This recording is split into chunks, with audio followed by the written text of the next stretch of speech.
তারিন কাচের জগটা হাতে নিয়ে সমস্ত শক্তি দিয়ে নিজের স্বামীর মাথায় আঘাত করল। গল গল করে রক্ত পড়তে লাগলো তারিনের স্বামীর মাথা দিয়ে। কিন্তু সেদিকে কোনো ভ্রুক্ষেপ নেই তারিনের। চিৎকার করতে করতে বিছানা থেকে নেমে দরজা খুলে দৌড়ে শাশুড়ির ঘরের দিকে গেল। শাশুড়ির ঘরের বাইরে দাঁড়িয়ে দরজা জোরে জোরে ধাক্কাতে লাগলো। তারিনের চিৎকারের শব্দে পুরো বাড়ি ততক্ষণে নিদ্রাহীন হয়ে গেছে। মিসেস রোকসানা দরজা খুলে তারিনকে দাঁড়িয়ে থাকতে দেখে বেশ অবাক হয়ে যায়। আরও অবাক হয় তারিনের দুটি চোখ টকটকে লাল হয়ে আছে দেখে। তারিনের ভয়ঙ্কর রূপ দেখে মিসেস রোকসানা হতবম্ব হয়ে দাঁড়িয়ে রইলেন। মুখ দিয়ে কোনো কথা বলা কিংবা চিৎকার দেওয়ার মতো শক্তি বা সাহস তার নেই এখন। মিস্টার জয়নাল বিছানা থেকে নেমে দরজার কাছে এসে দাঁড়ালেন। তারপর উৎকণ্ঠিত স্বরে বললেন, এ কি বৌমা, তুমি এত রাতে এখানে কি করছো? আর এভাবে চেঁচামেচি করছো কেন? কান্না স্বরে তারিন বলল, আপনার ছেলে আমাকে খুন করার জন্য এসেছিল বাবা। আমি কোনো রকমে নিজের জীবন বাঁচাতে ঘর থেকে পালিয়ে এসেছি। তারিনের কথা শুনে মিস্টার জয়নাল এবং মিসেস রোকসানা দুজনেই রীতিমতো হা হয়ে গেছেন। তীক্ষ্ণতা মিসেস রোকসানার। মিস্টার জয়নাল রাগী কণ্ঠে বললেন, বৌমা, তুমি কি পাগল হয়ে গেছো? গত 6 মাস আগে আমার ছেলে মারা গেছে, আর তুমি বলছো ও তোমাকে খুন করার জন্য এসেছিল? এই মাঝরাতে আমাদের সাথে কি মজা করছো তুমি? তারিন চুপ হয়ে গেল। কোনো প্রতিক্রিয়া না করে মাথা নিচু করে দাঁড়িয়ে রইল। কারণ শ্বশুর মশাই যা বলেছেন তার সবই যে সত্য। 6 মাস আগে রিফাত মারা গেছে, কিন্তু তারিন কিভাবে তাদের বুঝাবে কিছুক্ষণ আগে রিফাত ওর ঘরে এসেছিল। হঠাৎ তারিনের মনে পড়ল রিফাতের মাথায় ও আঘাত করেছে। নিশ্চয়ই এখনও রিফাত ওর ঘরে পড়ে আছে। রিফাতের সাথে কথা বলেছে তারিন। সবাইকে সত্যটা বিশ্বাস করানোর এই একটাই উপায় আছে। অস্থির কণ্ঠে তারিন বলল, আপনারা আমার সাথে আসুন। যে আমাকে মারার জন্য এসেছিল সে এখনো ঘরেই আছে, কারণ আমি ওর মাথায় অনেক জোরে আঘাত করেছি, যার কারণে ও হয়তো অজ্ঞান হয়ে পড়ে আছে ঘরে। তাহলে বলছো কেন রিফাত তোমাকে খুন করতে এসেছে? সে তো অন্য কেউ হতে পারে। বাবা, এখন এত কিছু বলার মতো সময় নেই। ওই আমাকে বলেছে ও রিফাত। তাছাড়া হুবহু রিফাতের কণ্ঠের সাথে মিল ছিল ওর কণ্ঠস্বর। আমি ভুল বলছি না, ঠিক বলছি। সেটা আমার ঘরে গেলেই বুঝতে পারবেন। ঠিক আছে, চলো দেখি কি আছে তোমার ঘরে। তারিন নিজের ঘরের দিকে যেতে লাগলো। মিস্টার জয়নাল এবং মিসেস রোকসানা তারিনের পিছু পিছু যেতে লাগলো। সাথে আছে রিফাতের বোন এবং কাকা কাকি। তারিন ঘরে গিয়ে লাইটটা অন করলো, কিন্তু সামনে তাকিয়ে দেখলো কেউ নেই। চোখ কপালে উঠে গেল তারিনের। কিছুক্ষণ আগেই ও রিফাতের মাথায় আঘাত করেছে, আর রিফাত এখানে পড়েছিল। মিসেস রোকসানা তারিনের দিকে তাকিয়ে বললেন, কোথায় রিফাত? কেউ নেই তো এই ঘরে। বিশ্বাস করুন মা, আমি মিথ্যা বলছি না। এইখানেই আমি শুয়েছিলাম। হঠাৎ রিফাতের কণ্ঠ শুনে শোয়া থেকে উঠে বসলাম। পুরো ঘর অন্ধকার ছিল তখন। আমার সামনে দাঁড়িয়েছিল রিফাত। জানলা দিয়ে আসা চাঁদের আবছা আলোয় তার মুখটা অস্পষ্ট থাকলেও আমি দেখেছি কালো ছায়া আকৃতির কেউ একজন পিস্তল হাতে দাঁড়িয়ে আছে। তখন আমি কাঁপা কাঁপা কণ্ঠে তাকে বললাম, কে আপনি? আমার কথা শুনে তখন কালো ছায়া আকৃতির লোকটা বলছিল, আমি তোমার স্বামী রিফাত। এইটুকু বলেই লোকটার কথা বলা থেমে যায়। তারপর পিস্তলটা তারিনের দিকে ঘোরালো। তখনই তারিন পাশ থেকে কাচের জগটা হাতে নিয়ে ওর মাথায় মারল। ও একটা চিৎকার দিয়ে সাথে সাথে ফ্লোরে পড়ে গেল। আর তারিন সেই সুযোগে ঘর থেকে বেরিয়ে তাদের ঘরে গেল। তাহলে কোথায় গেল ও? তাছাড়া তুমি বলছো ওর মাথায় আঘাত করেছো, তাহলে অবশ্যই রক্ত পড়বে ওর মাথা দিয়ে, কিন্তু আশেপাশে তো কোনো রক্তের দাগ দেখতে পাচ্ছি না। আমিও সেটাই ভাবছি, রিফাত এত তাড়াতাড়ি কোথায় গেল? আর আশেপাশে রক্তের কোনো চিহ্ন নেই কেন? কিন্তু বিশ্বাস করুন আপনারা, আমি মিথ্যা বলছি না। সত্যি আমি জগ দিয়ে ওর মাথায় মেরেছি। জগটা ভেঙে গেছিল। এইখানে ফেলেছিলাম জগটা। কই সেই জগটা দেখি। তারিন এদিক সেদিক খুঁজেও জগটা পেল না, তাই বলল, এই টেবিলেই ছিল জগটা। এখান থেকে ওকে মেরেছিলাম আমি। আমার তো এবার মনে হচ্ছে তুমি সত্যি সত্যি পাগল হয়ে গেছো। দুদিন আগে তোমার হাত থেকে পড়ে গিয়ে জগটা ভেঙে গিয়েছিল, তারপর আর নতুন কোনো জগ আনা হয়নি এই ঘরে। আমি একটা নতুন জগ এনেছিলাম এবং এখানেই রেখেছিলাম।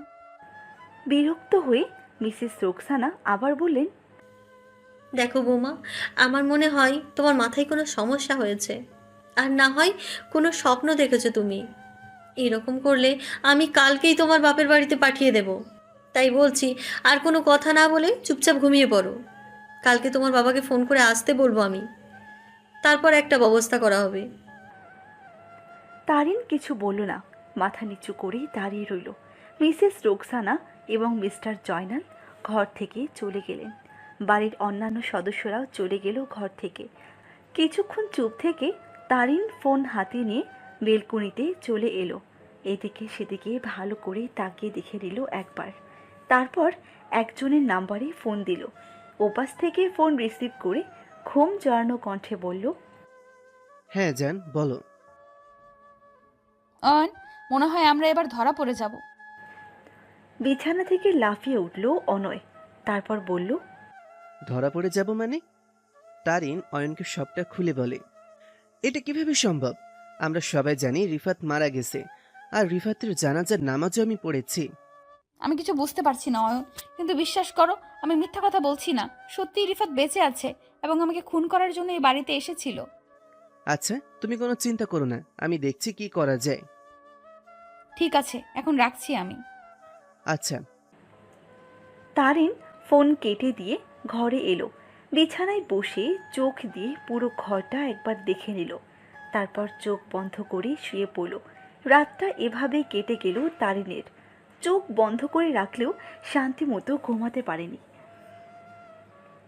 সকালে ঘুম থেকে উঠে ফ্রেশ হতে চলে গেল তারিন।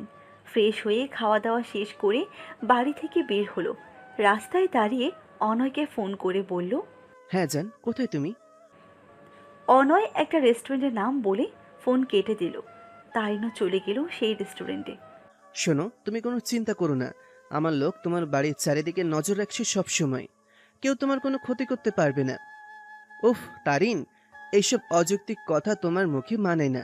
একজন মৃত ব্যক্তি কখনো ফিরে আসে না। তারিন চুপ করে রইল, কারণ ও জানে অনয়কে রিফাতের ফিরে আসার কথাটা বলে কোনো লাভ হবে না। ও কিছুতেই এটা বিশ্বাস করবে না এখন। দুজনেই কিছুক্ষণ নীরব হয়ে রইল।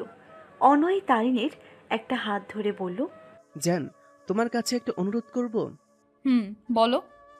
এখানে বসতে ভালো লাগছে না, আমার এক বন্ধুর বাসায় খালি আছে, চলো আমরা আজকে সেখানে গিয়ে সময় কাটাই সারাদিন। তারিন কিছুটা রেগে গিয়ে বলল, অয়ন, তুমি জানো আমার এসব ভালো লাগে না। তুমি কি বলতে চাচ্ছ আমি খুব ভালো করেই বুঝতে পারছি, কিন্তু আমার পক্ষে বিয়ের আগে এইসব করা কিছুতেই সম্ভব নয়। আমি তোমাকে ভালোবাসি ঠিকই, কিন্তু বিয়ের আগে তোমার সাথে সম্পর্কে জড়িয়ে পড়া আমার পক্ষে অসম্ভব। অনয় কিছু না বলে রাগ দেখে সেখান থেকে চলে এলো। তারিন পিছন থেকে অনেক ডেকেও অনয়কে ফেরাতে পারেনি। রেস্টুরেন্টে আরও কিছুক্ষণ বসে থেকে তারিনও চলে এলো নিজের বাড়িতে। বাড়িতে এসে বেশ কয়েকবার অনয়কে ফোন দিল তারিন, কিন্তু কোনো লাভ হলো না। অনয় একবারও ফোন রিসিভ করেনি। অনয়ের ওপর খুব রাগ হচ্ছে তারিনের, সাথে কিছুটা কষ্ট হচ্ছে, কারণ রেস্টুরেন্টে ওভাবে অনয়কে বলাটা হয়তো ঠিক হয়নি। দুপুর হলো, তারপর বিকেল, তারপর রাত হয়ে গেল, তবুও অনয়ের কোনো খবর নেই। আজও সেই অন্ধকার রাত। সেদিনও ছিল অন্ধকার রাত। রাস্তার মোড়ে একটা ল্যাম্পপোস্টের নিচে দাঁড়িয়ে ছিল তারিন। শরীরে ছিল কালো একটা বোরকা। তারিন এমনভাবে পুরো শরীর ঢেকে রেখেছিল যেন কেউ ওকে চিনতে না পারে। আস্তে আস্তে রাত গভীর হতে থাকে, তবুও প্রিয় মানুষটার কোনো খোঁজ নেই। হঠাৎ পাশে কারো উপস্থিতি টের পায় তারিন, আর চোখের পাশে তাকিয়ে দেখে একটা যুবক দাঁড়িয়ে আছে। বেশ লম্বা চওড়া শরীরের আকৃতি, কালো শার্ট, কালো প্যান্ট, আর সাথে কালো একটা টুপি পরে আছে যুবক। বেশ অবাক হয় তারিন, কিছুটা ভয়ও পেতে থাকে। যুবক ছেলেটা একটু একটু করে তারিনের দিকে এগিয়ে আসে। খুব কাছাকাছি চলে আসার পর তারিন ওকে চিনতে পারে। তারপর কাঁপা কাঁপা কণ্ঠে বলে, রিফাত, তুমি এখানে? আমি তো তোমাকে কখনো কষ্ট দেইনি। বিয়ের পর থেকে তোমার কোনো চাওয়া পাওয়া আমি অপূর্ণ রাখিনি। তাহলে কেন আমাকে রেখে এভাবে চলে যাচ্ছ? কি অপরাধ আমার? আমি তো তোমাকে শুধু ভালোবাসি। এটাই কি ছিল আমার অপরাধ? ভালোবাসাটা কোনো অপরাধ নয়, আর তোমারও কোনো দোষ নেই। দোষ তো আমার বাবা মায়ের। তারা আমার মতামত না নিয়েই তোমার সাথে আমার বিয়ে দিয়ে দিয়েছে। আমার মতামত শোনার বা জানার প্রয়োজন বোধ করেননি তারা। আত্মহত্যার হুমকি দিয়ে তোমাকে বিয়ে করতে বাধ্য করেছে আমার বাবা মা। একবারও আমার মতামতের কথা জানতে চাইনি। আমার ছাওয়া পাওয়া নিয়ে কোনো ভ্রুক্ষেপ ছিল না তাদের। সব সময় তাদের সিদ্ধান্ত আমার উপর চাপিয়ে দিয়েছে। তাই বলে এভাবে একটা চিঠি লিখে তুমি বাড়ি থেকে চলে আসবে? আমার কিছু করার ছিল না রিফাত। আমি একজনকে ভালোবাসি। কিছুক্ষণের মধ্যেই ও চলে আসবে আমাকে নিতে। তারপর আমি তোমার জীবন থেকে চলে যাব। তারিনের একটা হাত ধরে রিফাত করুণ কণ্ঠে বলল, প্লিজ তারিন, এই রকম করো না। আমি তোমাকে ছাড়া বাঁচতে পারবো না। তোমাকে খুব ভালোবাসি আমি। তোমার চিঠিটা আমি ছাড়া কেউ দেখেনি এখনো। আজকে রাতের ঘটনাটা কেউ কোনোদিন জানতে পারবে না। প্লিজ, তুমি অতীতের সব কিছু ভুলে যাও। আমি তোমার স্বামী। আমাকে এভাবে ছেড়ে চলে যেতে পারবে না তুমি। তারিন এক পৈশাচিক হাসি দিয়ে বলল। রিফাত নিজের রাগটা সামলাতে পারল না।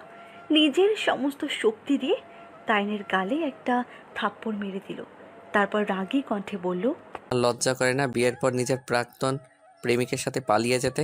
একজন মুসলিম পরিবারের মেয়ে হয়ে তুমি কিভাবে এই কাজটা করলে? অয়ন আমার জীবনের একটা অংশ।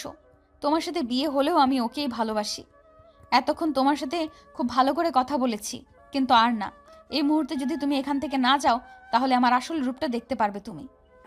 অবাক কণ্ঠে রিফাত বলল। মানে? তারিন কিছুক্ষণ চুপ থেকে রিফাতকে বলল, প্লিজ রিফাত, তুমি চলে যাও এখান থেকে। আমি চাই না তোমার কোনো ক্ষতি হোক। একবার অয়ন এসে গেলে তোমাকে আর বাঁচাতে পারবো না আমি। ও খুবই ভয়ঙ্কর একটা মানুষ। তোমার জন্য এতদিন ওর থেকে দূরে ছিলাম আমি। তোমার উপর খুব রেগে আছে ও। আমি তোমাকে রেখে কোথাও যাব না। এই কথা বলে রিফাত তারিনের হাত ধরে টানতে শুরু করে। তখনই ওদের সামনে হাজির হয় অয়ন। হঠাৎ তারিনের ফোন বেজে উঠল। পুরানো ভাবনা বাদ দিয়ে ফোনের দিকে তাকালো তারিন। অনয়ের নামটা ভেসে উঠেছে ফোন স্ক্রিনে। চোখটা মুছে ফোনটা রিসিভ করলো তারিন। ওপাশ থেকে অয়ন হাঁপাতে হাঁপাতে বলল, তারিন, আমার মনে হচ্ছে বড় কোনো একটা গন্ডগোল হয়েছে। সেদিন সত্যি সত্যি রিফাত মারা গিয়েছিল তো? আমার কেমন যেন সন্দেহ হচ্ছে। সন্ধ্যার পর থেকে বেশ কিছু অদ্ভুত ঘটনা ঘটেছে আমার সাথে, আর প্রতিটা ঘটনা আমাকে জানান দিচ্ছে যে রিফাত এখনো বেঁচে আছে। কি কি অদ্ভুত ঘটনা ঘটেছে তোমার সাথে? ফোনে এত কিছু বলা যাবে না। কাল সকালে ওই রেস্টুরেন্টে আবার দেখা করব আমরা। ঠিক আছে। ফোন রেখে দিল তারিন। অয়নের সাথে কি হয়েছে এই নিয়ে বিরাট একটা ভাবনায় পড়ে গেল ও। ভাবতে ভাবতে একটা সময় দুই চোখের পাতা এক হয়ে যায়। সকালে ফোনের শব্দে ঘুম ভেঙে যায় আবার। অয়ন ফোন করেছে। ফোন রিসিভ করে তারিন ঘুম জড়ানো কণ্ঠে বলল, হ্যাঁ বলো। ফোনের ওপাশের মানুষটার কথা শুনে তারিনের বুকটা কেমন মোচড় দিয়ে উঠল। সকালবেলা ওই রকম একটা কথা শোনাবে ভাবতে পারেনি তারিন। মুহূর্তের মধ্যে পৃথিবী যেন উলট পালট হয়ে গেল। ফোনটা কেটে দিয়ে বিছানায় ধূপ করে বসে পড়ল তারিন। কি করবে কিছুই বুঝতে পারছে না। একবার মনে হচ্ছে অয়নের কাছে যাওয়া দরকার, আবার মনে হচ্ছে ওখানে গেলে নিজেই ফেঁসে যাবে। তখন ওর দিকে নানা রকম প্রশ্ন আসবে। কি উত্তর দেবে ও? বিছানা থেকে নেমে বাথরুমে চলে গেল তারিন। দীর্ঘক্ষণ মাথায় পানি ঢালার পর আবার ঘরে এলো। তখনই হঠাৎ করে ফোনটা বেজে উঠল ওর। স্ক্রিনের দিকে তাকিয়ে দেখে অপরিচিত একটা নাম্বার। ফোনটা তাড়াতাড়ি করে রিসিভ করলো তারিন। ওপাশ থেকে পরিচিত এক কণ্ঠে বলল, খুব কষ্ট হচ্ছে তাই না মিসেস তারিন? আমতা আমতা করে বলল তারিন। আমার কষ্ট হবে কেন? আর কে আপনি? তুমি খুব ভালো করে বুঝতে পারছো আমি কে। তবুও কেন জিজ্ঞেস করছো? হয়তো বিশ্বাস করতে পারছো না তাই না? যাকে নিজের চোখের সামনে খুন হতে দেখেছো, চোখের সামনে যার শরীরে কাফনের কাপড় পেঁচাতে দেখেছো, সে কিভাবে ফিরে এলো, এটাই ভাবছো তাই না? তারিন কিছু না বলে চুপ করে রইল। ওপাশ থেকে আবার বলল, এখনো বসে আছো কেন? যাও, তোমার ভালোবাসার মানুষের কাছে যাও। অবাক কণ্ঠে তারিন বলল, এইসব কি বলছেন আপনি? পৈশাচিক এক হাসি দিয়ে ফোনের ওপাশের লোকটা বলল, একটু আগেই তো একজন ইন্সপেক্টর তোমাকে ফোন করেছিল, আর তিনি বলেছে রাস্তার পাশে ল্যাম্পপোস্টের নিচে একটা লাশ পাওয়া গেছে। তার মোবাইল থেকে একটা নম্বর পাওয়া গেছে। নম্বরটা জান লিখে সেভ করা ছিল, আর কালকে রাতে শেষ কলটাও ওই নম্বরেই করেছিল। আর ওই নম্বরটা তো তোমার। সো ইন্সপেক্টর তোমাকে সন্দেহ করছে এবং খুব তাড়াতাড়ি থানায় যোগাযোগ করতে বলেছে। আপনি এত কিছু কিভাবে জানেন? সেটা না হয় সময় হলেই জানতে পারবে। আপাতত এটুকু জেনে রাখো, আমার হাত রেখে তুমি বাঁচতে পারবে না। তারিনকে কিছু বলার সুযোগ না দিয়ে ফোন কেটে দিল লোকটা। হতবম্ব হয়ে বসে রইল তারিন। কালো বোরকাটা ব্যাগে ভরে ঘর থেকে বের হলো তারিন। ড্রয়িং রুমে মিসেস রোকসানা বসে বসে টিভি দেখছে। তারিন তার সামনে দাঁড়িয়ে বলল, মা, আমি এক ফ্রেন্ডের বাসায় যাব। ওদের বাসায় দাওয়াত আছে আমার। অনুষ্ঠান তো রাতে হবে, কিন্তু ও বলেছে আমি সকালেই যেন ওর বাসায় চলে যাই। তাই এখন বের হচ্ছি। আর খাওয়া দাওয়া শেষ করতে অনেক রাত হয়ে যাবে। আমি বরং কালকে সকালে বাড়িতে চলে আসব। নিজুমকে সাথে নিয়ে যাও, না হলে আমি খুব চিন্তায় থাকবো। তারিন মিসেস রোকসানার পাশে বসে বলল, আসলে মা, ও তো আমাকে একাই যেতে বলেছে। এখন নিঝুমকে নিয়ে গেলে ব্যাপারটা কেমন দেখায় না? তাছাড়া আমাকে নিয়ে চিন্তা করতে হবে না। ও আমার ছোটবেলার বন্ধু। এখান থেকে কিছুটা দূরেই ও শ্বশুর বাড়ি। ওখানেই অনুষ্ঠানটা হবে। ঠিক আছে, সাবধানে যেও। তারিন বাসা থেকে বের হয়ে ওই ইন্সপেক্টরের নাম্বারে ফোন দিয়ে বলল, স্যার, আমি কি এখন থানায় আসব? ওপাশ থেকে ইন্সপেক্টর বলল, না, লাশ তো পোস্টমর্টম করতে নিয়ে গেছে, এখন থানায় গিয়ে লাভ নেই। আপনাকে একটা ঠিকানা এসএমএস করে পাঠিয়ে দিচ্ছি আমি, যেখানে লাশ পাওয়া গেছে আর কি। সেখানে চলে আসুন আপনি, আমি ওখানেই আছি। আচ্ছা। ইন্সপেক্টরের দেওয়া ঠিকানায় তারিন চলে গেল। জায়গাটা তারিনের খুব পরিচিত। এখানেই শেষ কথা হয়েছিল রিফাতের সাথে। আবার এখানেই ওর ভালোবাসার মানুষ অয়ন শেষ নিঃশ্বাস ত্যাগ করেছে। বেশ অদ্ভুত বিষয়টা। রিফাতের সাথে শেষ দেখা আর অয়নের খুন, দুটো ঘটনার কি কোনো গভীর রহস্য আছে, নাকি পুরোটাই কাকতালীয় ব্যাপার? ইন্সপেক্টরের কথায় ভাবনায় ছেদ পড়ল তারিনের। ইন্সপেক্টর বলল, আপনি আমার সাথে আসুন, লাশটা যেখানে পাওয়া গেছে সেই স্থানে আপনাকে নিয়ে যাই। হুম। ইন্সপেক্টর আরও কিছুটা সামনে এগিয়ে গেল। তারপর বলল, এখানেই ছিল লাশটা। কেউ বা কারা হিংস্র পশুর মতো শরীর থেকে মাংস খুবলে নিয়েছে, শরীরের চামড়াগুলো কেটে কেটে আলাদা করেছে। এই দিক সেই দিক রক্ত ছড়িয়ে ছিটিয়ে আছে। এই রাস্তাটা বেশ নির্জন। দিনের বেলায় কিছু স্থানীয় লোক চলাচল করলেও রাতের বেলা কেউ চলাচল করে না বললেই চলে। তারিন কিছু না বলে চুপ করে আছে, কারণ ও আগে থেকেই জানে এই রাস্তাটা নির্জন। অন্ধকার রাতে এই রাস্তাটা জনশূন্য অবস্থায় থাকে। পাশের এই ল্যাম্পপোস্ট, এই রাস্তা কিছুটা এগিয়ে গেলে সামনের বাড়িটা সহ সব কিছুই তারিনের খুব পরিচিত। আপনার কি কাউকে সন্দেহ হয়? না, আমার কাউকে সন্দেহ হয় না। আচ্ছা, আপনি যা জিজ্ঞেস করবেন তাড়াতাড়ি করুন। আমাকে বাড়িতে যেতে হবে।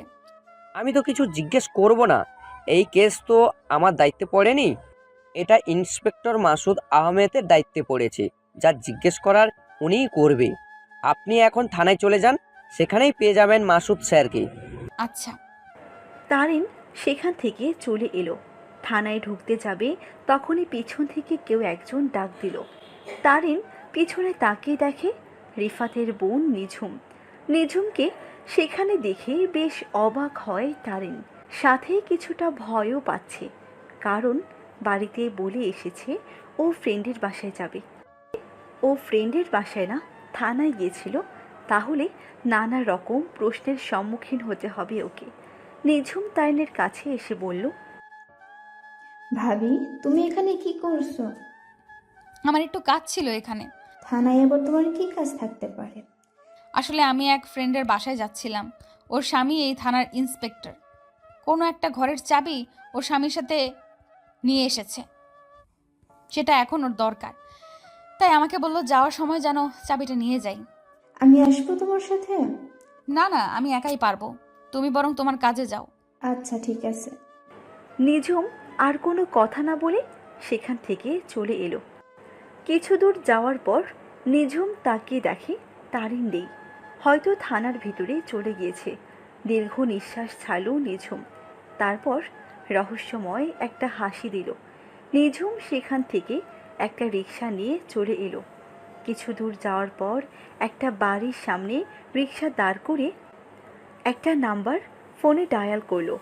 ওপাশ থেকে ছেলের কণ্ঠে একজন বলল, আমি 3 তলায় আছি। ঠিক আছে। রিক্সার ভাড়া মিটিয়ে নিঝুম বাড়ির ভেতরে ঢুকলো। তারিন ভেতরে ঢুকে একজন কনস্টেবলকে বলল, ইন্সপেক্টর মাসুদ আহমেদ কোথায়? আপনি কে? ওর নামে একজন খুন হয়েছে, সেই ব্যাপারে কথা বলতে এসেছি আমি।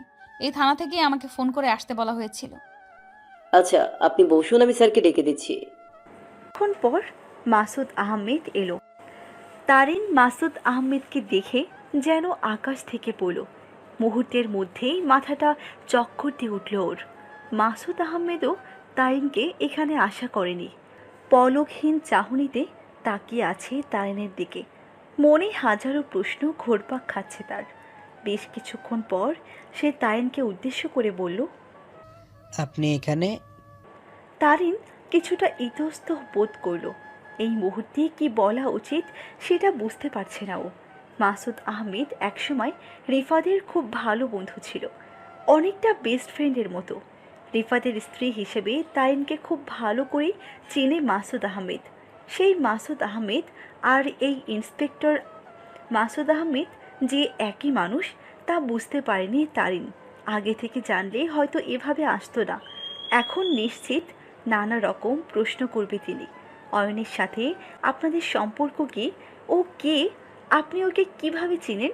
এইসব প্রশ্নের কি উত্তর দেবে কিছুই বুঝতে পারছে না তারিন। মাথা নিচু করে দাঁড়িয়ে আছে শুধু। তারিনকে চুপ থাকতে দেখে মাসুদ আহমেদ আবার বলল, কি হলো বলুন, আপনি এখানে কি করছেন? আর মিস্টার অয়নের সাথে আপনার সম্পর্ক কি? তারিন তবু কিছু বলছে না। মাথা নিচু করে চারদিকে একবার তাকালো, তারপর করুণ দৃষ্টিতে মাসুদ আহমেদের দিকে তাকিয়ে বলল, অয়ন আমার ছোটবেলার বন্ধু। রাগান্বিত কণ্ঠে মাসুদ আহমেদ বলল, আমাকে মিথ্যা কথা বলার চেষ্টা করবেন না। আপনি আমার বন্ধুর স্ত্রী বলে এই নয়। আপনি কোনো অন্যায় করলে আমি আপনাকে ছেড়ে দিব। আমি মিথ্যা কথা বলছি না, আর আমি কোনো অন্যায় করিনি। অন্যায় তো করেছেন আপনারা, শুধু শুধু আমাকে ডেকে এনে অপমান করছেন। দেখুন, আমিও চাই অয়নের খুনির বা খুনিদের শাস্তি হোক, তাই আমি এসেছি আপনাদের সাথে কথা বলতে। আর আপনি আমাকে ধমকাচ্ছেন কেন? ঠিক আছে, মেনে নিলাম আপনি কোনো দোষ করেননি। আর অয়ন আপনার ছোটবেলার বন্ধু, কিন্তু অয়নের ফোনে আপনার নাম্বারটা জান লিখে সেভ করা কেন? আমাদেরও মেয়ে ফ্রেন্ড আছে, কই আমরা তো কখনো ওদের নম্বর জান লিখে সেভ করিনি। কলেজ লাইফ থেকেই অয়ন আমাকে ভালোবাসতো, তখন হয়তো আমার নাম্বারটা জান লিখে সেভ করেছিল, কিন্তু আমার বিয়ে হওয়ার পর ওর সাথে আর কোনো যোগাযোগ রাখিনি আমি। ও নিজেও আমাকে আর ফোন করেনি। ওর নাম্বারটা আমি ডিলিট করে দিয়েছিলাম, কিন্তু ও হয়তো ডিলিট করেনি, তাই সেইভাবেই সেভ করা ছিল আমার নাম্বারটা। কি এমন দরকার ছিল যার কারণে এতদিন পর দুজনের মাঝে আবার যোগাযোগ সৃষ্টি হলো? মানেটা খুবই সোজা। মিস্টার অয়নের মৃত্যুর কিছুক্ষণ আগে আপনাকে ফোন দিয়েছিল। এতদিন পর হঠাৎ কেন ফোন দিয়েছিল আপনাকে? আসলে হঠাৎ করেই ওর ফোন আসাতে বেশ অবাক হই আমি। চুপ করে শুধু তাকিয়েছিলাম ফোনের স্ক্রিনের দিকে। বেশ কয়েকবার ফোন দেওয়াতে রিসিভ করতে বাধ্য হই আমি, কিন্তু রিসিভ করার সাথে সাথে ওপাশ থেকে কান্নার স্বরে ও বলছিল কেউ ওকে মারার চেষ্টা করছে। বেশ কিছু অদ্ভুত ঘটনা ঘটেছে ওর সাথে। বিষয়টি আমি তেমন গুরুত্ব দিলাম না, কারণ ওকে কেউ মারার চেষ্টা করলেও ও পুলিশকে ফোন না দিয়ে আমাকে কেন দিয়েছে। তাই আমি কোনো কথা না বলে ফোন কেটে দিয়েছিলাম। রাতে আর কোনো ফোন আসেনি ওর নাম্বার থেকে। সকালে একজন ইন্সপেক্টর ফোন করে বলল অয়নকে কেউ খুন করেছে। ঠিক আছে, আপনি এখন বাড়িতে যান। সকাল পেরিয়ে দুপুর হয়ে এসেছে। প্রচণ্ড রোদের মধ্যেও রাস্তা দিয়ে হাঁটছে তারিন। এমনভাবে হাঁটছে যেন রোদের তাপ ওকে স্পর্শ করতে পারছে না। অনুভূতিহীন একটা মানুষের মতো সামনের দিকে তাকিয়ে শুধু হেঁটেই যাচ্ছে। এখন আর তারিনের মনে কোনো ভালোবাসা নেই, নেই বেঁচে থাকার কোনো আগ্রহ। শুধু মনের ভেতর একটা অপরাধ বোধ কাজ করছে, খুব জঘন্যতম অপরাধ।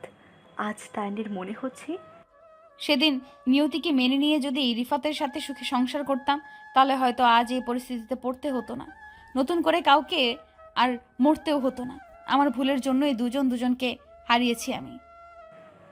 সন্ধ্যা ঘনিয়ে এসেছে, চারদিকে একটু একটু অন্ধকার। শহর থেকে বেশ অনেকটা দূরে আছে এখন তারিন। দুপুর পেরিয়ে বিকেল, তারপর বিকেল পেরিয়ে সন্ধ্যা। এখন অবশেষে তারিন গন্তব্যস্থানে পৌঁছাতে পেরেছে। বাস থেকে নেমে পশ্চিম দিকে হাঁটতে শুরু করলো। কিছু দূর যাওয়ার পর হঠাৎ থেমে গেল তারিন। এক দৃষ্টিতে কিছুক্ষণ তাকিয়ে রইল সামনের একতলা বাড়িটার দিকে। তারিনের বাবা মা এখানে থাকে, একসময় তারিনও থাকতো এখানেই। তবে আজ ওর গন্তব্য এখানে নয়। আজ নিজের বাড়িতে আসেনি তারিন। এখানে দাঁড়িয়ে আর সময় নষ্ট না করে আবার সামনের দিকে হাঁটতে লাগলো। আরও 2 মিনিট হাঁটলে একটা বাজার পড়বে, তারপর ছোটোখাটো একটা জঙ্গল, তারপরে অয়নের নিজস্ব বাড়ি। সেখানেই এখন অয়নের বন্ধুরা থাকে, আর অয়ন ঢাকায় থাকতো। বাজারের কাছে গিয়ে তারিন এবার থেমে গেল। তারিনের পাশের চায়ের দোকানে বসে আছে বৃদ্ধ বয়সী এক লোক, যে ওর বাবা। আজ এতদিন পর নিজের বাবার এত কাছে এসেও তার সাথে কথা বলতে পারছে না তারিন। নিশ্চুপ দাঁড়িয়ে আছে, শুধু দেখছে লোকটাকে। তারিনকে এখানে কেউ চিনতে পারবে না, কারণ ও কালো বোরকা পরে এসেছে। কিছুক্ষণ দাঁড়িয়ে থেকে তারিন আবার চলতে শুরু করলো। এলাকার শেষ প্রান্তে অয়নের বাড়ি। বাড়ির সামনে গিয়ে দরজায় কলিং বেল বাজালো তারিন। কিছুক্ষণ পর একটা ছেলে এসে দরজা খুলল। ছেলেটার নাম আবির, অয়নের বন্ধু। বোরখা পরিহিত এই তারিনকে আবির চিনতে পারেনি, তাই কড়া গলায় বলল, কে আপনি? এখানে কি চাই? আগে বল অয়নকে মেরেছে কে? আবির অবাক দৃষ্টিতে তারিনের দিকে তাকিয়ে রইল। তারিন মুখ থেকে বোরখার কাপড় সরিয়ে বলল, কি হলো, উত্তর দে আমার প্রশ্নের। আবির দরজার সামনে থেকে সরে গিয়ে বলল, তুমি এখানে কিভাবে এলে? কেউ চিনে ফেলেনি তো? আমাকে চিনতে পারা এত সোজা নয়। এখন আমার প্রশ্নের উত্তর দাও। আমি জানি না অয়নকে মেরেছে কে। সত্যি করে বলো, অয়নকে মেরেছে কে? আমার সাথে চালাকি করার চেষ্টা করো না, বলে দিলাম। আর আশিক কোথায়? আশিক কালকে অয়নের সাথে দেখা করতে গিয়েছিল ঢাকায়, তারপর থেকে আর কোনো খোঁজ নেই ওর। হোয়াট? এসব কি বলছো তুমি? অয়ন তো কিছু বলেনি আমাকে, আর তোমরাও তো কিছু বলনি। আসলে অয়ন নিজে বলেছিল এটা তোমাকে যেন না বলি। তারিন ঠাস করে আবিরের গালে একটা থাপ্পড় মেরে দিল। রাগী কণ্ঠে আবির বলল, তোমার সাহস হলো কিভাবে আমার গায়ে হাত তোলার? আর একটা কথা বললে ডিরেক্ট গিয়ে পুলিশের কাছে বলে দিব তোমরাই অয়নকে মেরেছো। এর আরেক বন্ধু নিলয় তাইনের পিছনের দরজার কাছে দাঁড়িয়ে পৈশাচিক এক হাসি দিয়ে বলল, সেই সুযোগ আর তুমি পাবে না সুন্দরী, কারণ এই পৃথিবীতে আজই তোমার শেষ দিন। তোমরা কিন্তু ভুলে যাচ্ছ আমি কে। অয়নের সাথে বেইমানি করছো তোমরা। তুমি নিজের স্বামীর সাথে বেমানি করে বয়ফ্রেন্ডের সাথে বিছানা যেতে পারো, আর আমার বন্ধুর গার্লফ্রেন্ডের শরীর বুক করতে চাইলে সেটা বেমানি হয়ে যায়? এতদিন অয়নের জন্য তোমার মতো একটা সুন্দরীকে হাতের কাছে পেয়েও একবার ছুঁয়ে দেখিনি, কিন্তু অয়ন আর এখন বেঁচে নেই। তাই আজ আর তোমাকে ছাড়ছি না আমরা। আজ সারা রাত তোমার শরীর বুক করবো আমরা দুজন। তুমি শুধু দেখবে আর কাঁদবে, কিছু বলতে পারবে না। তারিনের চোখ বেয়ে জল গড়িয়ে পড়ছে। এখন মনে হচ্ছে এখানে একা একা এসে খুব বড় ভুল করে ফেলেছে। তারিন বুঝতে পারেনি অয়নের বন্ধুরা ওর সাথে এরকম কিছু করার চিন্তা মাথায় আনতে পারে। কান্না করতে করতে তারিন বলল, প্লিজ আমাকে যেতে দাও। আমি কথা দিচ্ছি পুলিশের কাছে কিচ্ছু বলবো না। প্লিজ ছেড়ে দাও আমাকে। আবির কিছু না বলে হাসতে লাগলো। একটু একটু করে তারিনের কাছে আসতে লাগলো। একটা সময় খুব কাছে চলে আসলো। টান দিয়ে তারিনের বোরখাটা মাঝখান থেকে ছিঁড়ে ফেলল। জামাটা টান দিতে যাবে, তখনই হঠাৎ করে ফ্লোরে লুটিয়ে পড়ল নিলয়। সামনে তাকাতে সবার চোখ যেন কপালে উঠে গেল। থরথর করে কাঁপতে লাগলো আবির। মাথায় হাত দিয়ে ফ্লোরে গড়াগড়ি খাচ্ছে নিলয়। তারিন হতভম্ব হয়ে দাঁড়িয়ে রইল আর পলকহীন চাহনিতে সামনের একা মানুষটার দিকে তাকিয়ে রইল। কিছুক্ষণ এভাবে তাকিয়ে থাকার পর তারিন কাঁপা কাঁপা কণ্ঠে বলল, তোমরা কি ভেবেছিলে আমরা মারা গেছি? শুধু আমরা নয়, সবাই জানে তোমাকে খুন করা হয়েছে, কিন্তু তুমি বেঁচে আছো কিভাবে? আমি তো বিশ্বাসই করতে পারছি না তুমি বেঁচে আছো এবং আমার সামনে দাঁড়িয়ে আছো এখন। সব বলবো, কিন্তু তার আগে এই দুজনের ব্যবস্থা করে নি। ওদের সাহস কিভাবে হলো আমার গার্লফ্রেন্ডের দিকে নজর দেওয়ার? আজ ওদের দুজনকে নিজের হাতে মেরে নদীতে ফেলে দিয়ে আসবো। আমাদের মাফ করে দে অয়ন, আসলে একটু আগেই নেশা করেছি, এমনিতেই মাথা ঠিক ছিল না, আর তখনই তারিন এসেছে, তাই ওকে দেখে লুকটা সামলাতে পারিনি, প্লিজ আমাদের মাফ করে দে। পাশ থেকে তারিন বলল, অয়ন, ওদের নিয়ে ভাবা বাদ দাও এখন। তাছাড়া এতদিন ওরা তোমাকে অনেক সাহায্য করেছে, একটা ভুলের জন্য ওদের মেরে ফেলা ঠিক হবে না। ঠিক আছে, তুমি যখন বলছো ওদের মাফ করে দিতে, আমি মাফ করে দিব। তবে তোরা দুজন ভালো করে শুনে রাখ, পরবর্তীতে এইরকম কোনো কিছু করার চিন্তা মাথায় আসার আগেই আমি তোদের শেষ করে দেব। আচ্ছা, এখন বাদ দাও ওদের কথা, আগে বলো এসব কি হচ্ছে? তোমার লাশ থানায় পড়ে আছে, অথচ তুমি জ্যান্ত অবস্থায় দাঁড়িয়ে আছো আমাদের সামনে, মানে কি এসবের? আবির নিলয়কে ধরে ফ্লোর থেকে তুলে সোফায় বসিয়ে দিল। অয়নও সোফায় বসে বলতে শুরু করলো, আরও 2 দিন আগে আশিককে বলেছিলাম আমার সাথে দেখা করতে। গতকালকে আসার কথা ছিল ওর। সকাল থেকেই আমি ওর অপেক্ষায় ছিলাম। দুপুরে একটা ফোন আসে আমার কাছে। আমি ফোনটা রিসিভ করার সাথে সাথে ওপাশ থেকে কেউ একজন বলে আশিক নাকি খুন হয়েছে। এরপরই ফোনটা কেটে যায়। বিষয়টা আমি তেমন গুরুত্ব না দিলেও মনের ভেতর কেমন একটা অজানা কৌতূহল রয়েই গিয়েছিল। তাই কৌতূহল দূর করতে আমি আশিকের নাম্বারে ফোন দিই, কিন্তু আশিক বলে ও একদম ঠিক আছে, ইনফ্যাক্ট ও ঢাকার উদ্দেশ্যে রওনা দিয়েছে। তবে অবাক করার বিষয় হলো, আমাকে যে ফোন করেছিল ওই ব্যক্তি আশিককেও ফোন করেছিল, আর আশিককে ফোন করে বলেছে আমি খুন হয়েছি। ঘটনাটা বেশ চিন্তায় ফেলে দেয় আমাকে আর আশিককে, কারণ একই ব্যক্তি একই নাম্বার থেকে দুজনকে কল করে এবং দুজনকেই দুজনের খুন হওয়ার কথা বলে। মানে আমাকে খুন করা হয়েছে সেটা ওকে জানাই এবং ওকে খুন করা হয়েছে সেটা আমাকে জানাই, কিন্তু কেন? আমি আবার ওই নাম্বারে ফোন করে দেখেছি ওই নাম্বার তখন বন্ধ ছিল। সারাদিনে আর কোনো কথা না আসলেও মাঝরাতে আবার ফোন আসে ওই নাম্বার থেকে। আমি ফোন রিসিভ করে চুপ করে থাকি। কিছুক্ষণ নীরবতা।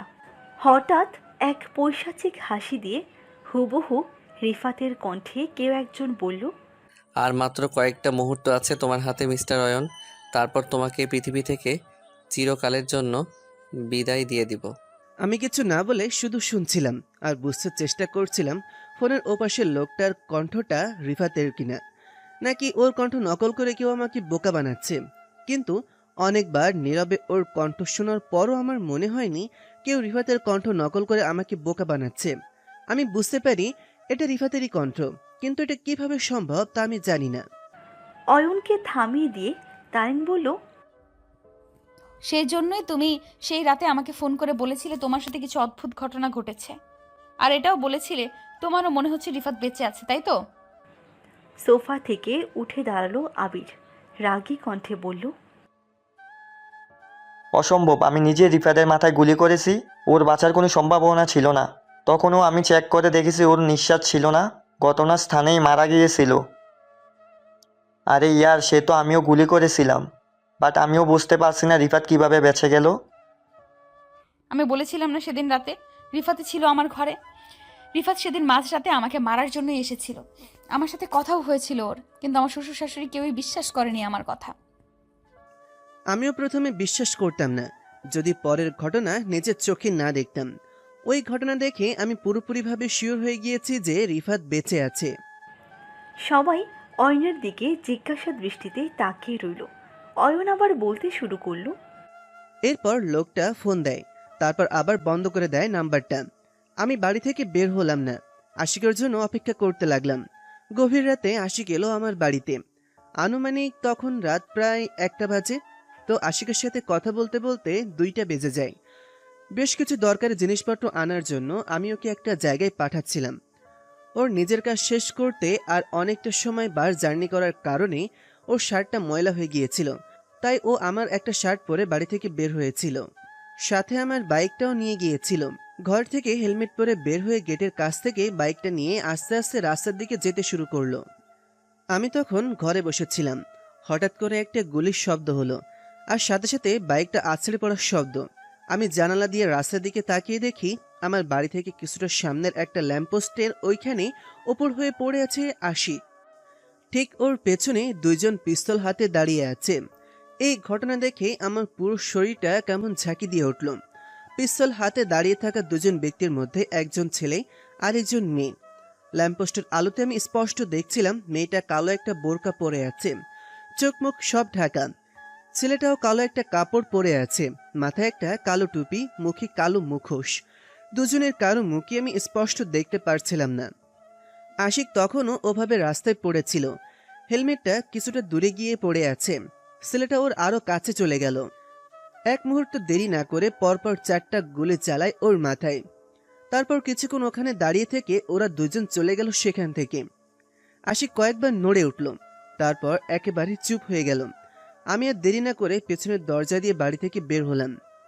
ঝোপের আড়াল থেকে লুকিয়ে চারিদিকে লক্ষ্য রাখলাম শুধু। বেশ অনেকটা সময় পার হয়ে যাওয়ার পরও ওরা আসেনি।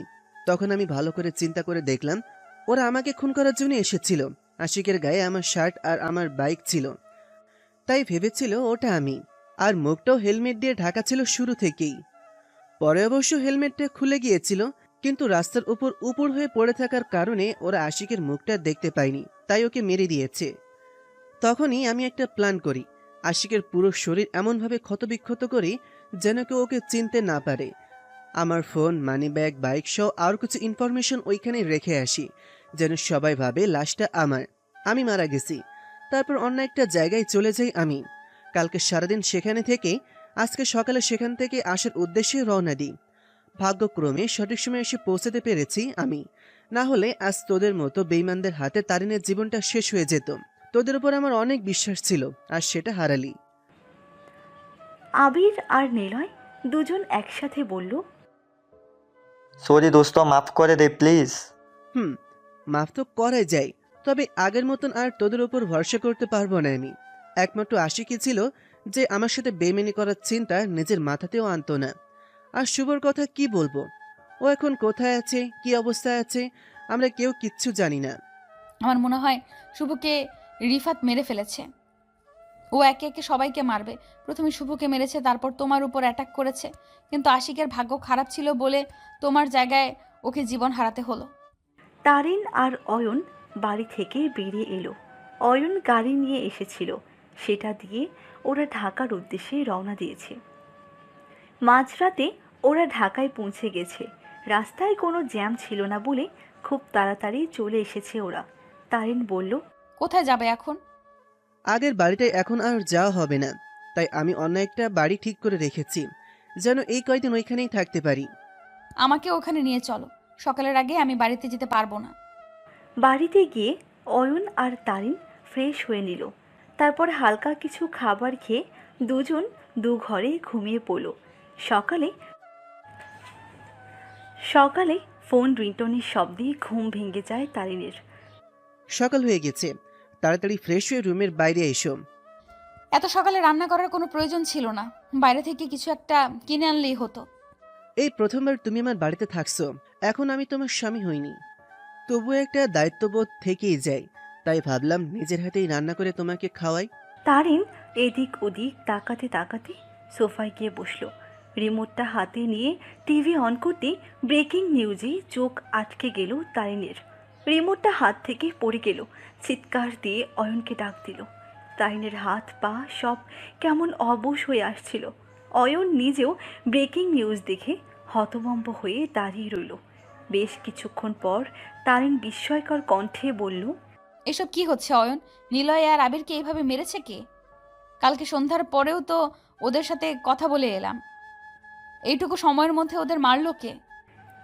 অয়ন কাঁপা কাঁপা কণ্ঠে বলল, আমার মনে হচ্ছে ওদেরকেও রিফাত মেরেছে। আমরা এখান থেকে চলে আসার পরই রিফাত ওইখানে গিয়েছিল, তারপর ওদের মেরেছে। কিন্তু আমি এটা বুঝতে পারছি না সবাইকে রাস্তার পাশের ওই ল্যাম্পপোস্টের নিচে মারা হচ্ছে কেন। এখান থেকে এটাই বোঝা যায় রিফাত প্রতিশোধ নিচ্ছে। ওকে ওই ল্যাম্পপোস্টের নিচে মারা হয়েছিল, তাই ও সবাইকে ওখানে নিয়ে মারছে। সবাই তো শেষ হয়ে গেল, এখন শুধু আমি আর তুমি আছি। হয়তো খুব তাড়াতাড়ি আমাদেরকেও এইভাবেই মারবে ও। আমাদের মারা এত সহজ হবে না, এ শেষ আমি দেখে ছাড়ব। ওকে। তারিন বাড়ির উদ্দেশ্যে রওনা দিল। ঘণ্টা খানিকের মতো লাগলো বাড়িতে পৌঁছাতে। ঘটনাস্থলে উপস্থিত হয়েছেন মাসুদ আহমেদ। লাশ দুটো তার সামনে পড়ে আছে। এখনও ওদের পরিচয় পাওয়া যায়নি, তবে আগের খুনটার মতো এদের চেহারা বিকৃত অবস্থায় নেই। দুজনকে একইভাবে মোট ৫টা 10টা গুলি করা হয়েছে। খুব তীক্ষ্ণ দৃষ্টিতে লাশ দুটোর দিকে তাকিয়ে আছে মাসুদ আহমেদ। তারপর পরপর 2 রাতে 3টা খুন হলো। আগের খুনটাও গুলি মেরে করা হয়েছিল। পোস্টমর্টম রিপোর্টে জানা গেছে পরপর 5টা গুলি করার পরই মারা যান অয়ন। তারপরে ওর চোখে, মুখে এবং পুরো শরীরে আঘাত করা হয়। আঘাতটা শুধু শুধু করা হয়েছিল, কারণ গুলি খেয়েই মারা গিয়েছিল। মাসুদ আহমেদের ধারণা অনেক ক্ষোভ থেকেই এই কাজটা কেউ করেছে। দুপুরের দিকে তারিন নিজের ঘরে চুপ করে বসেছিল। তখনই মাসুদ আহমেদের ফোন এলো। ফোন রিসিভ করার সাথে সাথে উপাস থেকে বলল তাড়াতাড়ি থানায় আসতে। তারিন নিচে এসে মিসেস রোকসানাকে বলল, আমাকে একটু থানায় ডেকেছে। মিসেস রোকসানা অবাক হয়ে বলল, হঠাৎ থানা থেকে তোমাকে ডাকলো কেন? মা, রিফাতের কেসটা তো এখনো চলছে, তাই হয়তো কোনো কারণে ডেকেছে আমায়। গত 6 মাসেও আমার ছেলের খুনিকে ধরতে পারেনি পুলিশ। আমি জানি সারা জীবনে ওরা পারবে না আমার ছেলের খুনিকে ধরতে, কারণ ওরা সেভাবে চেষ্টাই করছে না। গত কয়েক মাসে কি একবারও ডেকেছে আমাদের? তাহলে আজ হঠাৎ কেন ডেকেছে ওরা?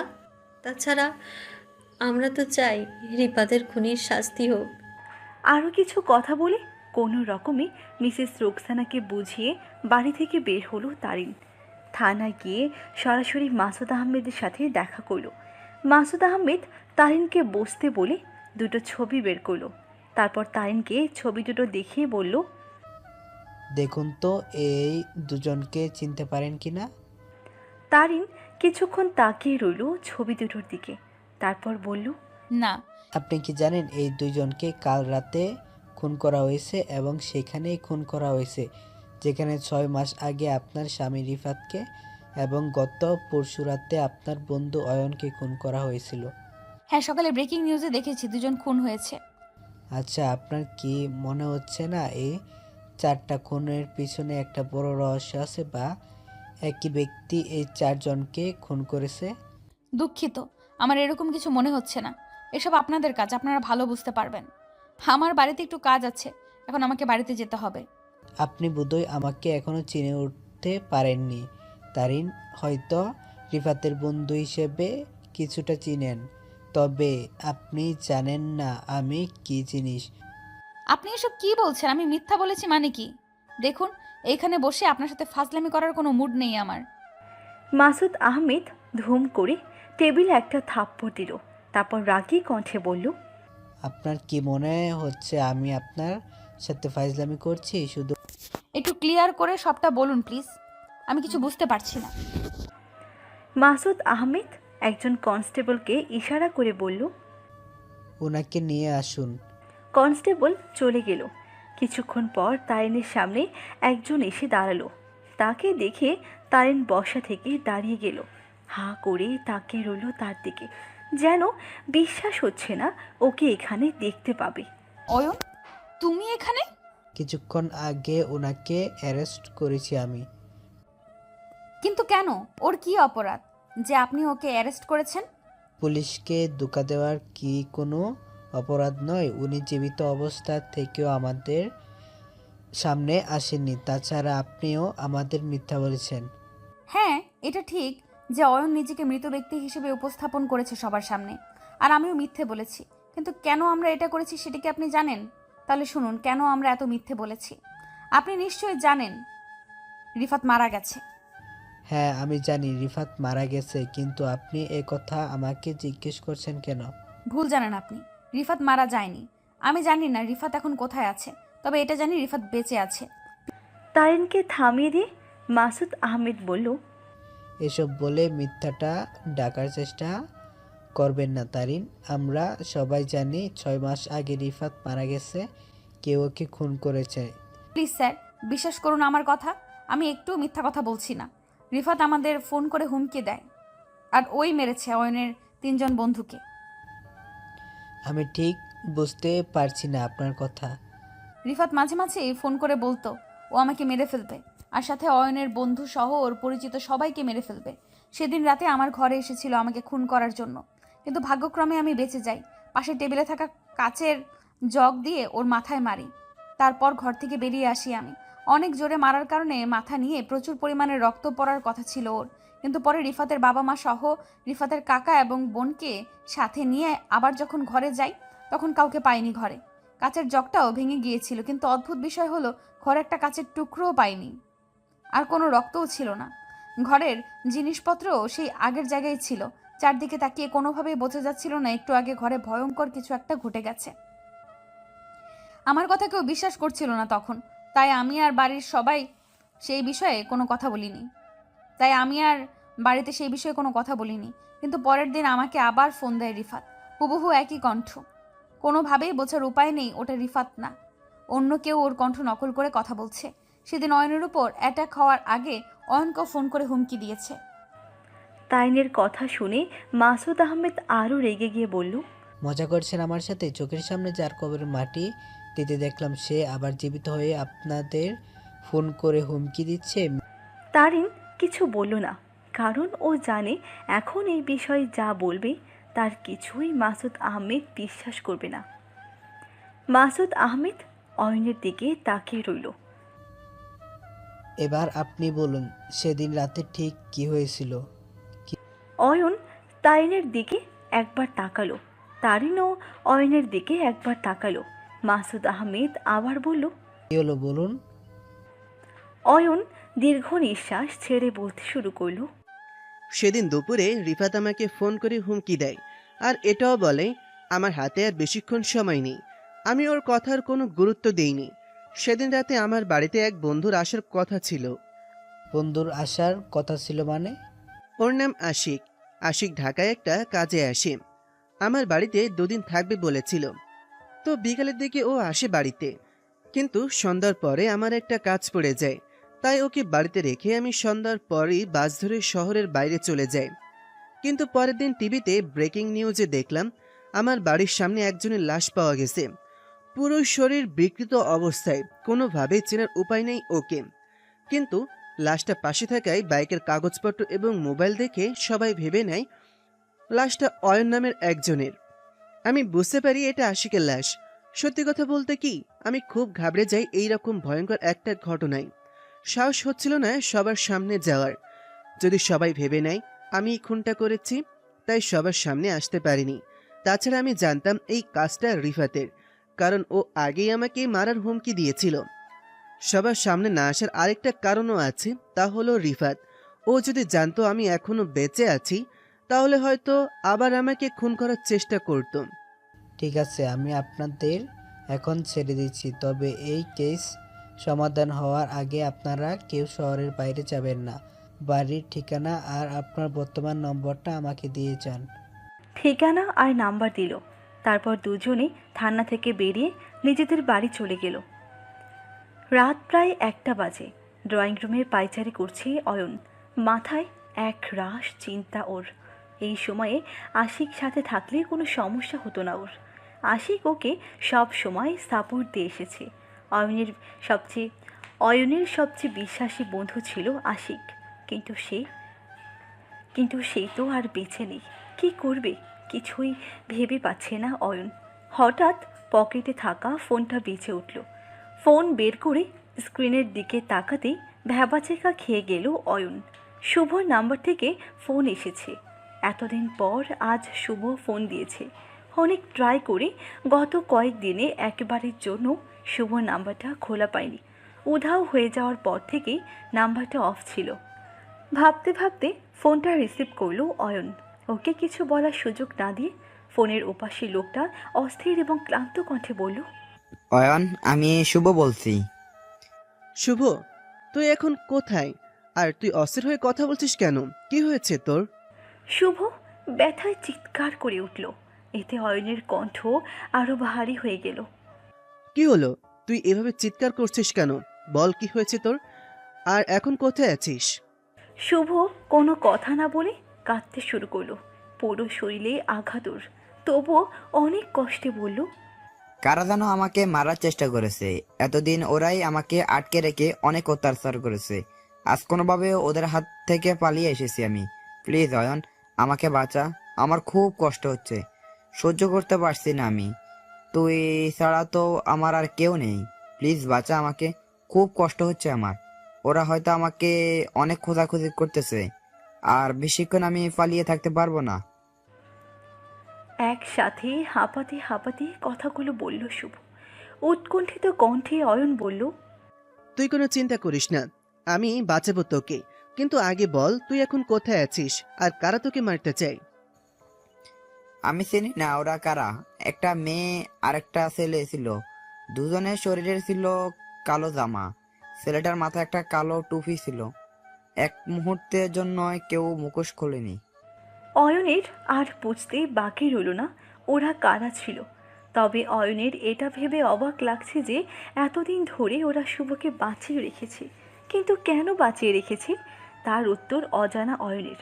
তবে এখন এত কিছু ভাবার সময় নেই। শুভকে বাঁচাতে হবে যেভাবেই হোক। ওকে, ওখান থেকে বের হবি না ভুল করেও। খুব তাড়াতাড়ি আসছি আমি। এই কথা বলে ফোনটা কেটে দিল অয়ন। টেবিলের ওপর মোবাইলটা রেখে এদিকে ওদিকে পিস্তলটা খুঁজতে লাগলো।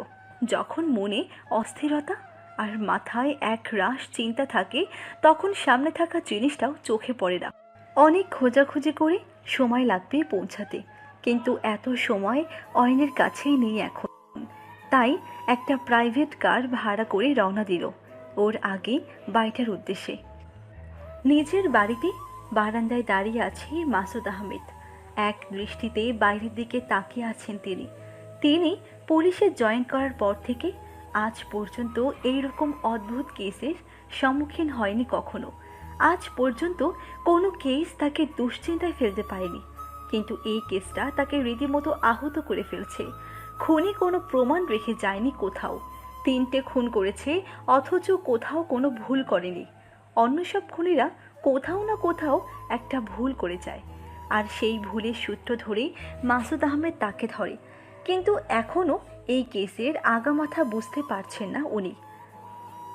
তার মনে এখন একটাই চিন্তা, আজ রাতে কি কিছু ঘটবে, নাকি মনের ভুল এটা।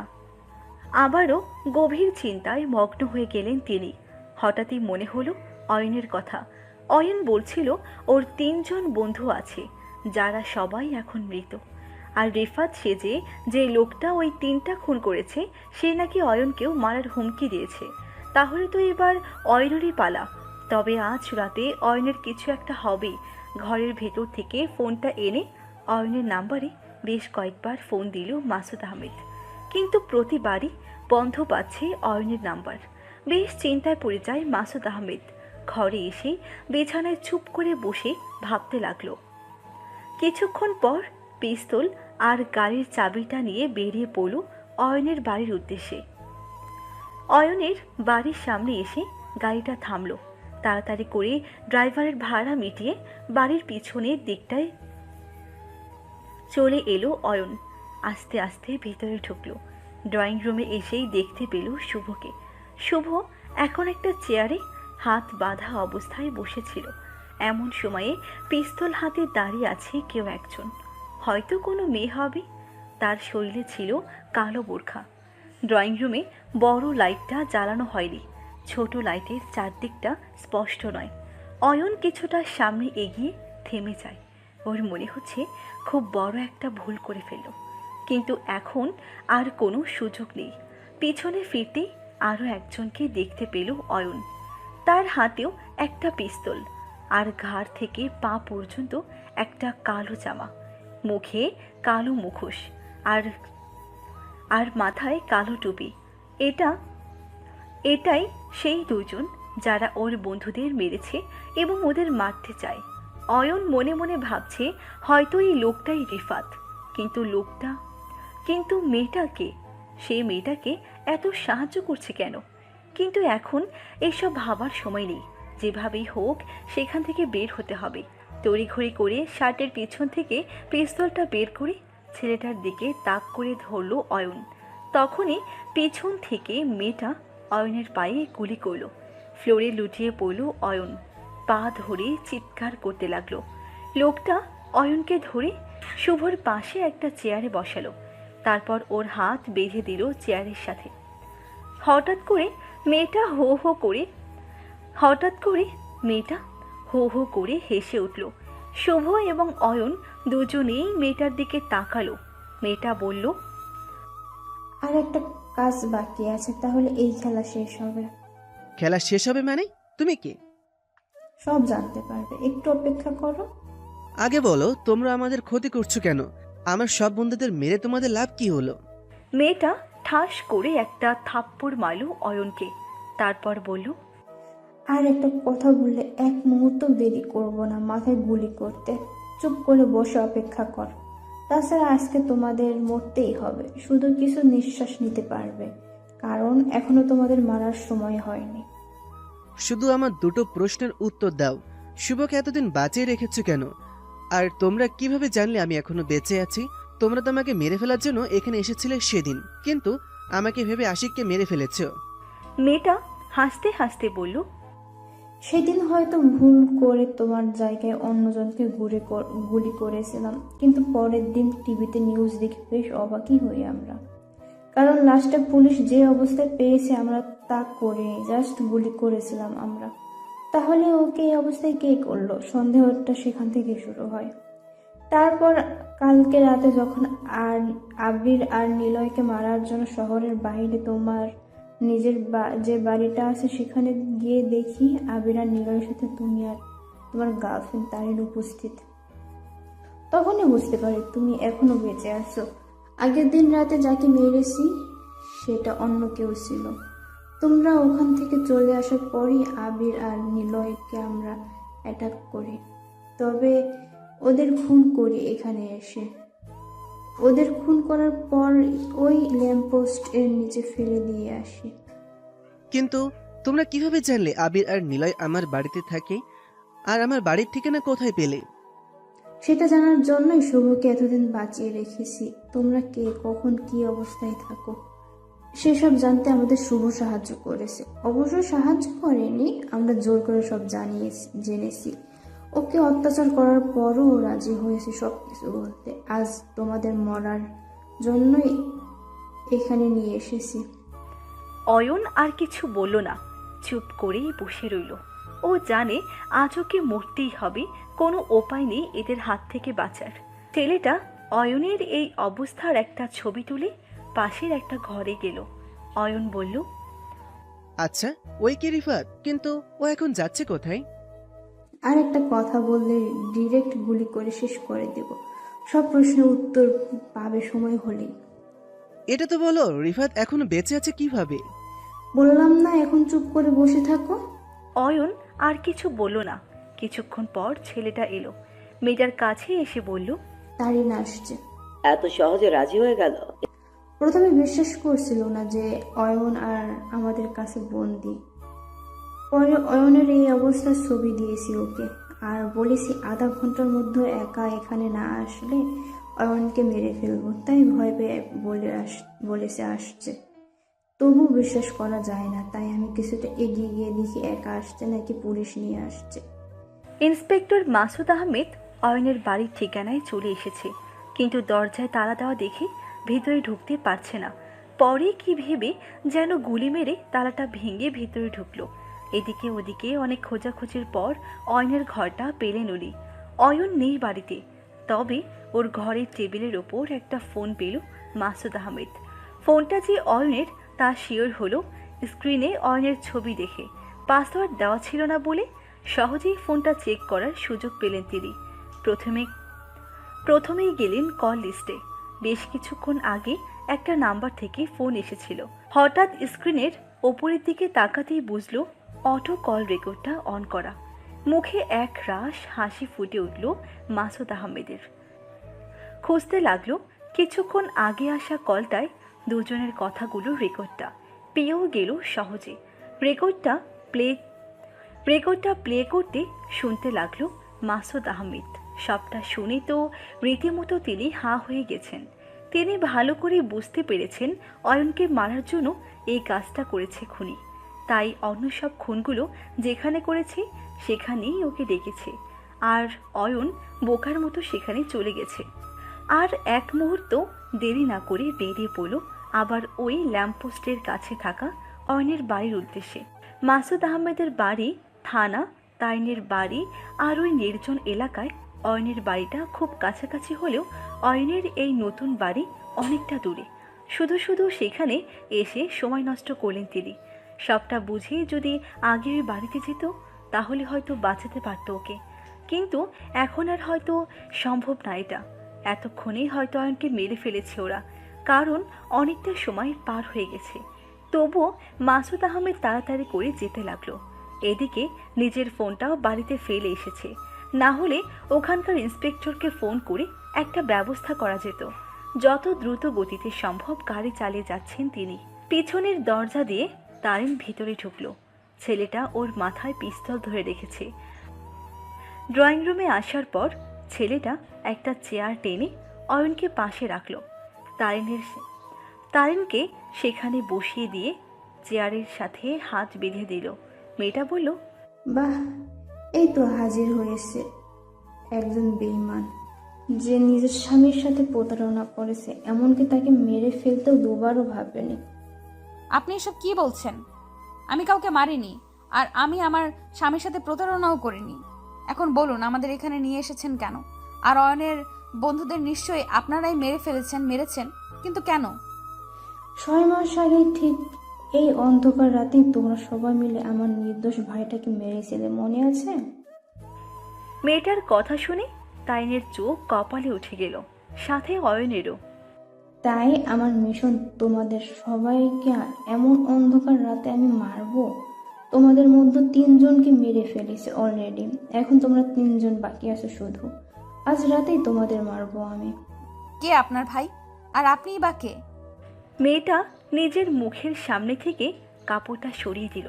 সবাই হতভম্ব হয়ে গেল মেয়েটাকে দেখে। তারিন চোখে মুখে বিস্ময় নিয়ে বলল, নিঝুম তুমি? ইয়েস ভাবি, আমি। কিন্তু তুমি এসব কেন করছো? তাছাড়া রিফাত তো এখনো বেঁচে আছে, তাহলে কেন বলছো আমরা রিফাতকে মেরেছি? নিঝুম হাসতে হাসতে বলল, তুমি খুব বোকা ভাবি।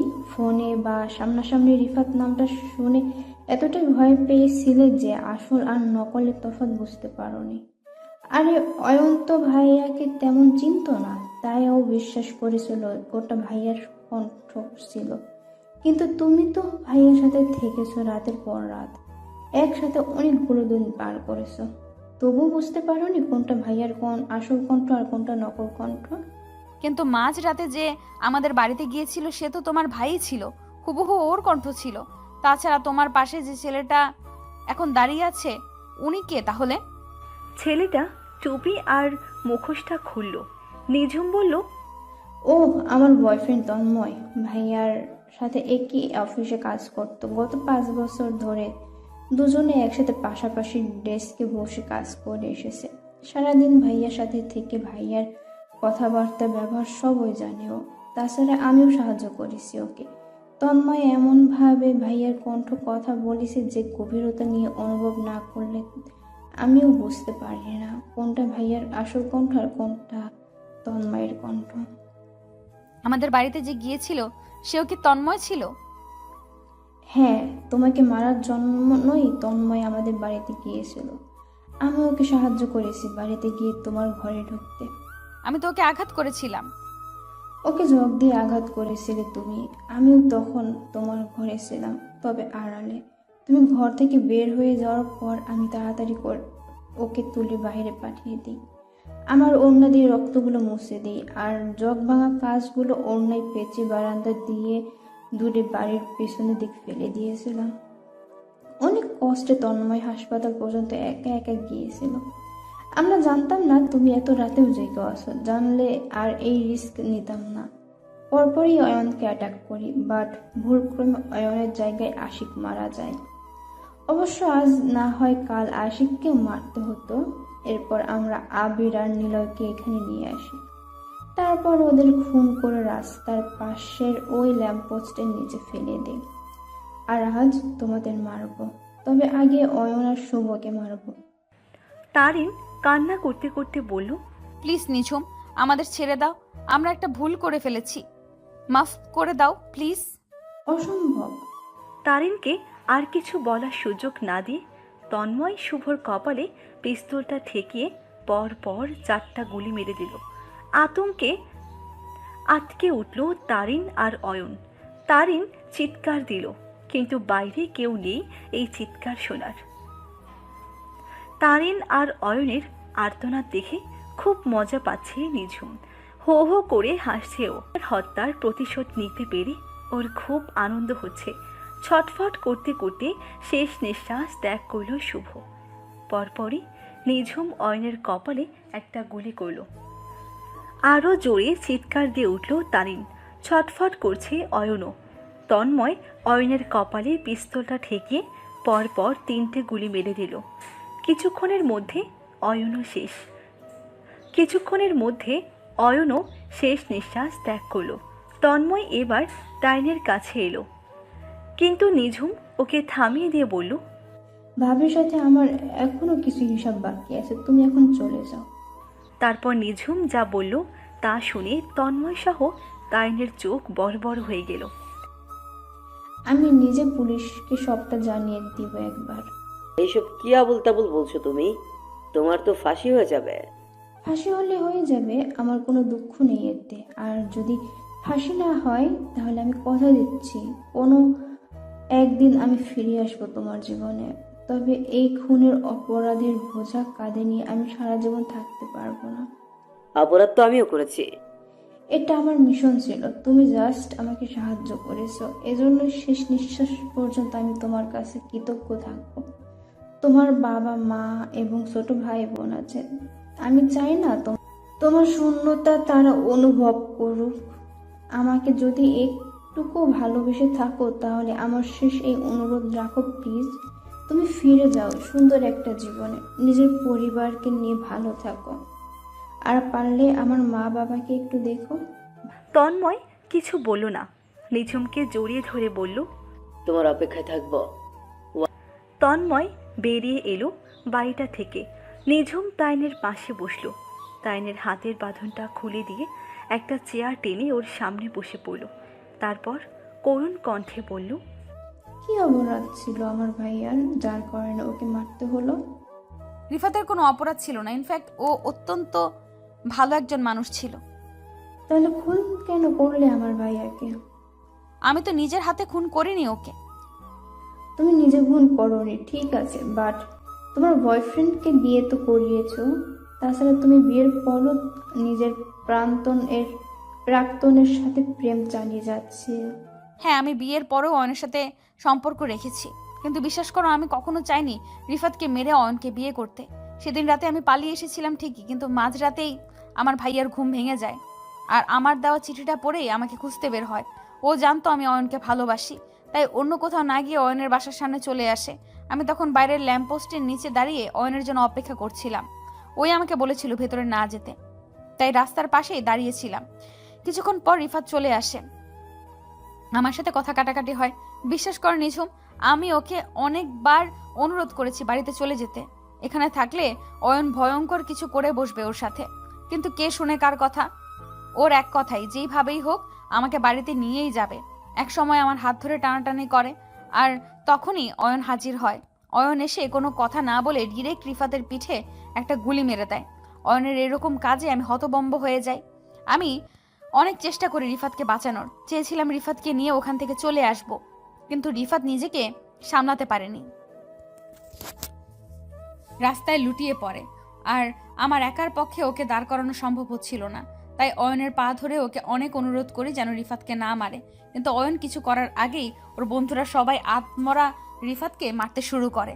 সবাই মিলে রিফাতের মাথায় গুলি করতে শুরু করে। তারপর 4টা গুলি করার পর আর রিফাতের কোনো রেসপন্স পাওয়া যায় না, শেষ নিঃশ্বাস ত্যাগ করে ও। আমি অনেক কষ্ট পেয়েছিলাম সেদিন। আমি এমনটা চাইনি, রিফাতকে মারা আমার উদ্দেশ্য ছিল না, তবে আমি অয়নকে খুব ভালোবাসতাম, তাই ওকেও ছাড়তে পারছিলাম না। তুমি নিজের মনকে একবার জিজ্ঞেস করো, আজ যদি তোমার বাবা মা তোমার সব থেকে কাছের মানুষ, ভালোবাসার মানুষ তন্ময়ের সাথে বিয়ে না দিয়ে অপরিচিত একটা লোকের সাথে জোর করে বিয়ে দেয়, সেটা মেনে নিতে পারবে তুমি? কয়েক বছর ধরে অয়নের সাথে সম্পর্ক আমার, নিজের থেকে ওকে বেশি ভালোবাসি আমি। হুট করে ওকে আমি ভুলে যাব কিভাবে বলো? ইচ্ছে করলেও ভালোবাসার মানুষদের এত সহজে ভোলা যায় না নিঝুম। এমনটা নয় আমি রিফাতকে অপছন্দ করতাম, কিন্তু পছন্দ করা আর ভালোবাসা এই দুটোর ব্যাখ্যা যে কতটা গভীর তা নিশ্চয়ই তুমি জানো। আমি রিফাতকে কষ্ট দিতে চাচ্ছিলাম না, তাই রাতের আধারে আমি চলে আসি বাড়ি থেকে। নিশ্চুপভাবে চলে আসতে চেয়েছিলাম রিফাতের জীবন থেকে, কিন্তু সেদিন রাতেই সব কেমন উল্টোপাল্টা হয়ে গেল। সবাইকে ছেড়ে রিফাত চলে গেল না ফেরার দেশে। তোমাকে আর তোমার পরিবারকে আমি অনেক ভালোবেসে ফেলেছিলাম। একমাত্র ছেলেকে হারিয়ে সবাই ভেঙে পড়েছিলাম। তুমিও খুব কষ্টে ছিলে, সেই কারণে তোমাদের ছেড়ে আমি কোথাও যাইনি। অয়নের সাথে অনেক ঝগড়াও হয়েছে এই নিয়ে।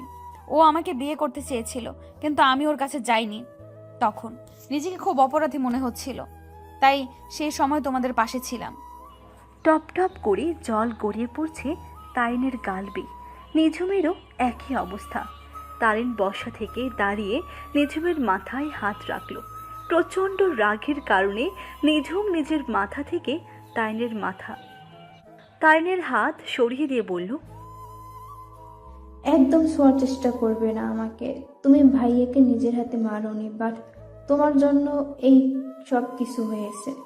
ভাইয়াকে ছাড়া আমি এক মুহূর্ত থাকতে পারতাম না। কতটা কষ্ট হয়েছিল জানো তুমি? কোনো ধারণা আছে সেই সম্পর্কে তোমার? তুমি আমার থেকে ভাইকে কেড়ে নিয়ে এসো, আমার সাথে সাথে তোমাকেও জেলে যেতে হবে। তোমার সব কথা আমি ফোনে রেকর্ড করে নিয়েছি। মুচকি হাসি দিয়ে তারিন বলল, তুমি আমাকে মেরে ফেললেও আমার কোনো আফসোস নেই, কারণ আমার জন্য রিফাত আর অয়ন দুজনকেই মরতে হয়েছে, কাউকেই আমি পাইনি।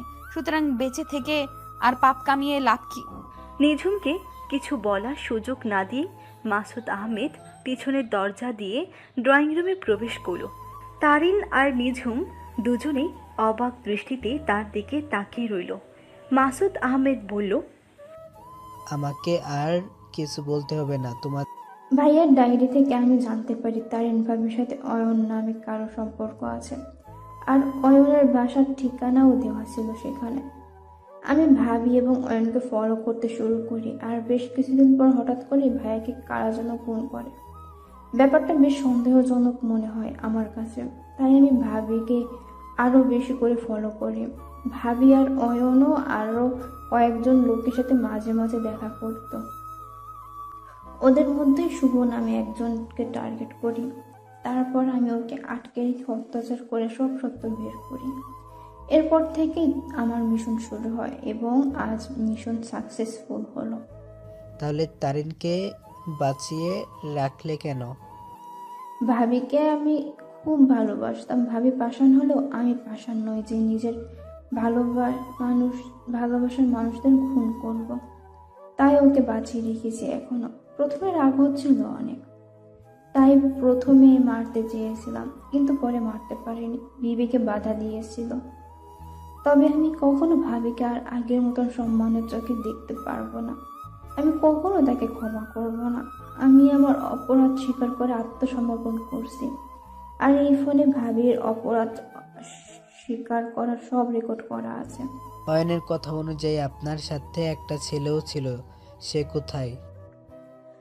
আমার সাথে আমার ভাই আসছিল। মানে? ইয়েস, আমার ভাই আসছিল আমার সাথে। ও আমাকে সাহায্য করেছে সব সময়। অয়ন ওকেই দেখেছে। বাট রিফাত তো বেঁচে নেই। সেটা তো বাস্তবে, বাট ভাইয়া আমার কল্পনাতে আজও বেঁচে আছে। মাসুদ আহমেদ কিছু বলল না। মুচকি হাসি দিল নিঝুম, সাথে তারিনও।